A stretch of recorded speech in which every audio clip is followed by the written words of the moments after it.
Selamat berjumpa kembali dalam layanan audio Sahabat Seperjalanan. Hari ini adalah hari Minggu 10 November 2024. Tema renungan saat teduh kita dengan judul Menjadi Baik Selamanya, tanda tanya. Firman Tuhan terambil dalam 1 Korintus pasal 3 ayat 1 sampai ke 9. Saya baca sampai ayat yang ketiga.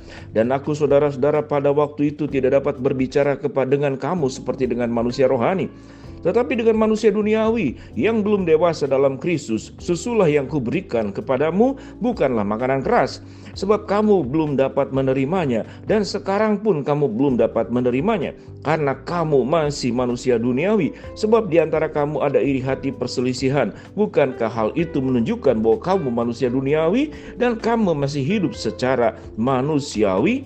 Mari kita berdoa. Bapa dalam surga, biarlah kami menjadi orang percaya, bukan berapa lama kami menjadi orang percaya, namun seberapa jauh pertumbuhan iman dan kedewasaan kami. Dalam nama Tuhan Yesus kami berdoa, amin. Shalom sahabat seperjalanan yang dikasihi Tuhan. Tatkala ada sebuah perjalanan yang perlu kita tempuh, sebut saja 10 kilometer, namun orang itu tidak berlari, berjalan pun tidak, merangkak pun tidak, dia tetap berdiri di titik nol. Apa yang dilakukannya? Karena dalam pikirannya berlari itu melelahkan, berjalan juga melelahkan, kemudian apalagi kemudian merangkak juga melelahkan. Maka yang dipikirkannya adalah melelahkan. Dia tidak mau berjuang sama sekali, maka dia tetap ada di titik nol. Demikian juga dalam pertumbuhan iman kita. Sewaktu kita tetap menjadi bayi selamanya, tidak mengalami pertumbuhan, perjalanan berjalan tentu menuju ke depan. Sedangkan pertumbuhan iman, pertumbuhan rohani itu bertumbuh di dalam segala aspek. Secara kemandirian dalam fisik pun sama. Tentu bayi sangat bergantung kepada setiap orang dewasa, ibunya, ayahnya, neneknya, kakeknya, atau orang yang menjaganya. Dia tidak bisa melakukan semuanya sendiri. Yang bisa dilakukannya adalah hanya menangis dan menangis dalam artian dia hanya terus-menerus meminta bantuan dari pihak lain. Namun baik dalam proses pertumbuhannya 2 bulan, 3 bulan, dia mulai bisa makan makanan keras, makan makanan lembut. Kemudian mengalami sebuah proses pertumbuhan. Dia sudah mulai bisa duduk, dia sudah bisa berdiri, dia berjalan. Pada usia tertentu dia akan mengalami pertumbuhan di dalam seluruh aspeknya. Pertumbuhan itu tentu membahagiakan bagi keluarga yang memiliki anak. Tetapi kalau kita mengalami kita punya anggota keluarga di dalam keluarga yang mengalami keterhambatan, mungkin badannya karena penyakit dan hal tertentu tidak mengalami pertumbuhan, otaknya tidak mengalami pertumbuhan, seakan-akan dia tidak mengalami perkembangan. Di usia mungkin usianya bertambah 10 tahun, 20 tahun, namun secara kemampuan, secara karakter, secara kepribadian, secara kemandirian, dia benar-benar bergantung kepada orang lain. Dan tidak hanya bergantung, dia menyusahkan orang lain. Apa buktinya? Firman Tuhan berkata pada ayat yang ketiga, karena kamu masih manusia duniawi. Sebab itu jika di antara kamu ada iri hati perselisihan, bukankah itu menunjukkan bahwa kamu masih manusia duniawi?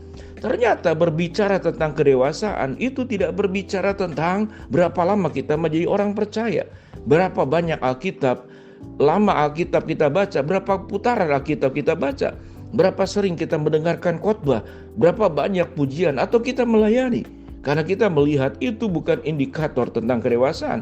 Karena kedewasaan itu adalah mengalami sebuah perubahan hidup. Ada 2 kata di sini, iri hati dan perselisihan. Perselisihan ditimbulkan karena iri hati. Perselisihan ditimbulkan karena ingin merasa benar sendiri. Perselisihan ditimbulkan karena dia tidak memikirkan pihak orang lain. Pusat hidupnya hanya tentang diri sendiri. Sikap egois, sikap mau menang sendiri. Dia tidak pernah peduli dengan pikiran dan perasaan orang lain. Dia hanya peduli pikiran dan perasaannya sendiri. Itulah bayi. Bayi tidak akan peduli. Sewaktu kita lelah, ibu menjaga bayi jam 2, jam 3 itu adalah saat-saat mengantuk yang luar biasa. Tidak peduli. Kalau dia butuh makanan, dia akan menangis, dia akan meronta. Dia tidak akan berhenti menangis sebelum mendapatkan apa yang diinginkannya. Bukankah itu bentuk bayi? Firman Tuhan berkata pada bagian ayat yang pertama, dan aku saudara-saudara, pada waktu itu tidak dapat berbicara dengan kamu kepada jemaat di Korintus, berbicara seperti dengan manusia rohani, karena hanya dengan manusia duniawi yang belum dewasa di dalam Kristus. Mengapa banyak rumah tangga berantakan? berakhir dengan perceraian, lebih banyak pertengkaran karena mereka bayi rohani. Mereka tidak bertumbuh, tidak memahami apa artinya saling mengerti, tidak memahami apa artinya mengampuni, tidak memahami apa artinya mengalah, tidak memahami artinya bagaimana bersikap dewasa, bagaimana berbicara tidak melukai, bagaimana mengambil keputusan tidak egois. Itu adalah contoh-contoh kegagalan orang-orang yang tidak mengalami kedewasaan dan dia tetap menjadi bayi rohani selama-lamanya. Sahabat seperjalanan, bangsa Israel mengalami proses menjadi bayi rohani. Tatkala sudah di berbagai hal sudah Tuhan berikan, mujizat Tuhan berikan, pertolongan Tuhan berikan. Tuhan memberikan mana dari surga, Tuhan memberikan air minum kepada mereka, Tuhan melindungi mereka dari ancaman penjajahan Firaun, Tuhan memberikan kepada mereka keselamatan. Kita melihat di dalam perjanjian baru, 10 orang yang sakit disembuhkan, 10-10-nya, hanya satu yang kembali. Itu artinya 1/10 dari orang yang telah mengalami berkat-berkat Allah, satu yang datang bersujud bersyukur kepada Allah. Apakah kita termasuk kelompok yang 9 setelah mendapatkan berkat Allah lalu berlari, tidak pernah datang kepada Tuhan, lalu bertanya kepada Tuhan, kalau aku sudah disembuhkan, bagaimana Tuhan, apa yang harus aku lakukan? Tuhan pasti berkata, bertumbuhlah agar engkau menjadi sepertiku. Tetapi hanya satu orang yang hadir. Kita kelompokkan dalam diri kita masing-masing. Apakah kita termasuk kelompok yang satu orang yang datang kepada Tuhan bersyukur, mengalami sebuah proses pertumbuhan siap mengikuti Yesus, atau kelompok 90% orang yang statusnya hanya sebagai orang percaya, KTP-nya adalah orang Kristen, yang mungkin juga rajin ibadah, rajin baca Alkitab, melayani mungkin. Mengapa banyak konflik dalam pelayanan? Karena mereka hanya melayani, tetapi mereka tidak bertumbuh. Sedangkan yang berumah tangga dibangun di dalam sebuah janji nikah yang sangat kudus, setia di dalam segala keadaan, namun dalam prosesnya hanyalah ucapan. Tidak dibentuk, tidak dilakukan, tidak diwujudkan dalam sebuah kehidupan yang nyata. Maka yang terjadi firman Tuhan katakan adalah perselisihan yang disebabkan oleh iri hati. Iri hati karena berpusat diri, makanya berselisih.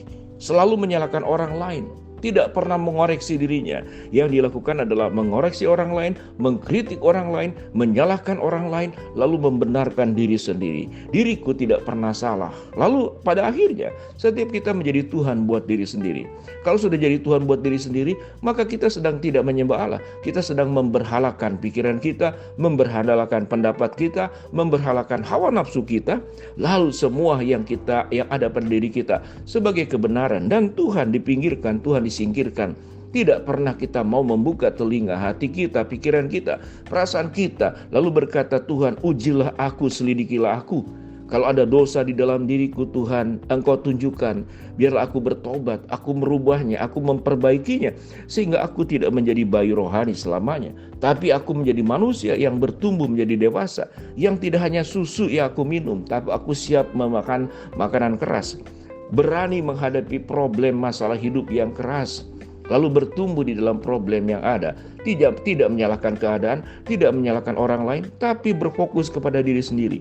Bagaimana aku bisa menjadi makin baik dari waktu ke waktu, agar aku menjadi orang yang dewasa secara rohani dan tidak menjadi bayi rohani selamanya. Mari kita berdoa.